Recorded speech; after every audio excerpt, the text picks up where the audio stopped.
Ankylosing spondylitis அல்லது வளையா நிலை முதுகு எலும்பு அழற்சி நோய் என்று கூறப்படுகின்ற இந்த நோயானது முதுகு எலும்புகளை அதிகமாக பாதிக்கக்கூடியது.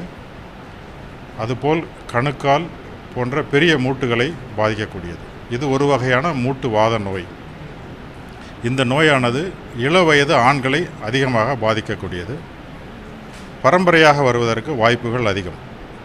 ஒரு சில மரபணுக்கள் உள்ளவர்கள், அதாவது HLA-B27 என்ற மரபணுக்கள் உள்ளவர்களுக்கு இந்த நோய் பாதிப்பதற்கு அதிக வாய்ப்புள்ளது. இந்த நோய் கண்டவர்களுக்கு ஆரம்பத்தில் இடுப்பு வலி, முதுகு வலி, கழுத்தில் வலி அல்லது குதிகால் வலி போன்றவை ஏற்பட்டு அதனுடன் கூடிய இறுக்கம், குறிப்பாக இடுப்பு வலியுடன் கூடிய இறுக்கம், மார்னிங் காலையில் எழும் பொழுது ஸ்டிஃப்னஸ், ஏர்லி மார்னிங் ஸ்டிஃப்னஸ் என்று சொல்வோம். அடுத்தது வேலை செய்ய செய்ய அந்த இறுக்கம் குறையும். இது இந்த நோய்க்கே உரிய ஒரு அறிகுறி.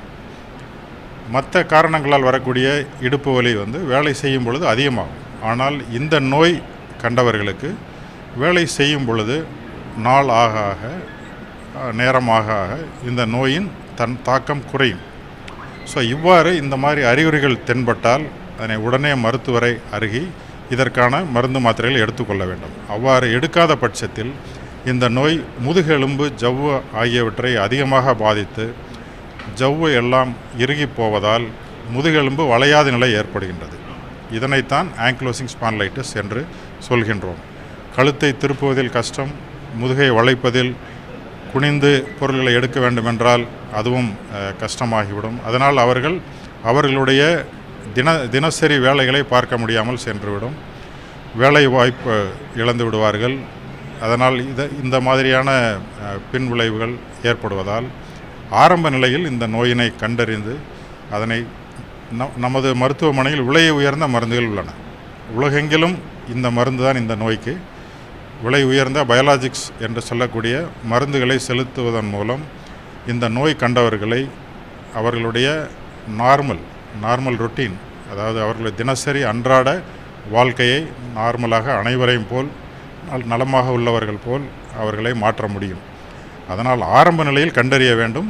மருத்துவரை அணுகி தகுந்த மருந்து மாத்திரைகள் எடுத்துக்கொள்ள வேண்டும். அதற்கான பரிசோதனைகளும் இங்கு செய்யப்படுகின்றது. வணக்கம், நான் டாக்டர் ஐஸ்வர்யா. நான் இங்கே ராஜீவ்காந்தி அரசு மருத்துவமனையில் ருமட்டாலஜி பிரிவில் பயிற்சி மருத்துவராக இருக்கேன். இன்றைக்கி இங்கே இந்த வேர்ல்டு ஆங்கிலோசிங் ஸ்பாண்டிலைட்டிஸ் டே, அதாவது வளையா நிலை முதுகெலும்பு அழற்சி தினம், இதை இங்கே நாங்கள் கடைப்பிடிக்கிறோம். இதனால் பாதிக்கப்பட்ட நோயுடையவர்களும் மருத்துவர்களும் சேர்ந்து இந்த தினத்தை இன்றைக்கி நாங்கள் கடைப்பிடிக்கிறோம். இது ஆண்களை தான் அதிகமாக பாதிக்கும். மரபணு மாற்றங்கள்னால வர வாய்ப்புள்ளது அப்படின்னு ப்ரீவியஸாக ரிப்போர்ட்ஸ் இருக்குது. இன்றைக்கி டேவோட தீம் சைன்ஸ் அண்ட் சிம்டம்ஸ், அதாவது இந்நோய் பற்றிய விழிப்புணர்வு அதிகமாக ஏற்படுத்தி இந்த நோயினால் வரக்கூடிய பக்க விளைவுகளையும், ரொம்ப நாள் இந்த நோய்க்கு ட்ரீட்மெண்ட் எடுக்காமல் இருக்கிறவங்களுக்கு முதுகு வளைஞ்சு போகிறத குறைக்கிறதுக்காகவும் இந்த தினம் இன்றைக்கி அனுசரிக்கப்படுகிறது.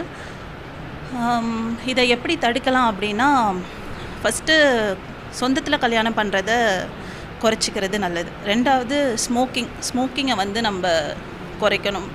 யங் ஜெனரேஷன் நிறையா ஸ்மோக் பண்ணுறது இந்த டிசீஸை அவங்களுக்கு வரக்கூடிய வாய்ப்புகளை அதிகப்படுத்தும். அதே மாதிரி அவங்களுக்கு முதுகு வலி, மூட்டு வலி, குதிகால் வலி, அதுவும் அதிகமாக காலையில் எழுந்திருக்கும் போது அதிகமாக இருக்குன்னா ருமட்டாலஜின்னு ஒரு டிபார்ட்மெண்ட் இருக்குது. இது இதுக்காகவே பார்க்குற ஒரு டிபார்ட்மெண்ட்.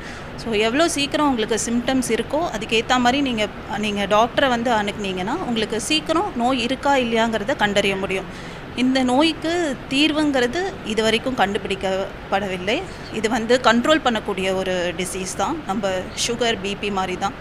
அதனால் சீக்கிரம் கண்டுபிடிச்சா இதனால் வரக்கூடிய பின்விளைவுகளை நம்ம குறைக்கலாம். நீண்ட நாள் வைத்தியம் பார்க்காம இருக்கிறதுனால ஹார்ட் ப்ராப்ளம், முதுகு வளைஞ்சு போகிறது, கிட்னி ப்ராப்ளம், இந்த மாதிரி கண் பார்வை பாதிக்கப்படக்கூடிய ப்ராப்ளம்லாம் ரொம்ப நாளுக்கு அப்புறம் வரலாம். சீக்கிரமே கண்டறிவதன் மூலம் இது எல்லாத்தையும் நம்மளால் தடுக்க முடியும். இன்றைக்கி இத்தினத்தை அனுசரிக்கிறதுனால இந்த ஆங்கிலோசிங் ஸ்பாண்டிலைட்டிஸுங்கிற நோயை நம்மளால் எவ்வளோ சீக்கிரம் கண்டுபிடிச்சி முதுகெலும்பு வளையாமல் பார்த்துக்க முடியுமோ அதை வந்து நம்ம என்ஷூர் பண்ணணும். நன்றி.